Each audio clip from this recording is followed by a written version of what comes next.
की आज बेसिकली आपण आउटडोर एअर बद्दल फार चर्चा करतो. हो खरंय. इंडोरचं पण कधी कधी आपण विचार केलेला का की आज आपण सगळे आहोत, बरोबर. आपण सकाळी 10 ते संध्याकाळी 7 वाजेपर्यंत एअर कंडिशन ऍटमॉस्फिअर मध्ये असतो. बरोबर इंडोर. बरोबर इंडोर.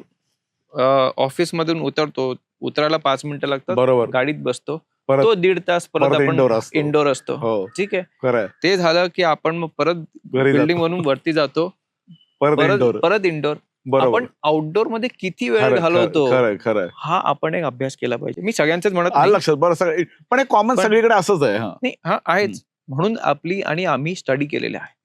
एक नाही, दोन नाही, किती 3 स्टडी केलेले आहे. हो बापरे. त्या स्टडी मध्ये असं आढळलं आहे की indoor air quality is worse than outdoor air. बापरे my God. That is the fact. My God. आणि आता आम्ही ब्राउन युनिव्हर्सिटी सुद्धा जे आहे त्यांच्यासोबत आम्ही एक कोलॅबरेशन करतोय. अच्छा they are the pioneers in indoor air quality. अच्छा हो. आणि त्याच्यामध्ये आपण अजून अभ्यास करणार आहोत की इंडोर एअर क्वालिटीसाठी आपण काय केलं पाहिजे. बरोबर म्हणजे जशी नियमावली, जसे गाईडलाईन्स आपण आउटडोर साठी करतोय, बरोबर. तसे इंडोर साठी करणं पण फार गरजेचं आहे. हो हो जसं मी म्हणतोय की आपण जे प्रगत देश आहेत खरंय. त्यांनी ऑलरेडी ते करायला सुरुवात केलेलं आहे. बरोबर आता आपण झगडतोय, लढतोय आउटडोर साठी, बरोबर पण इंडोर इज वे वर्स दॅन दॅट.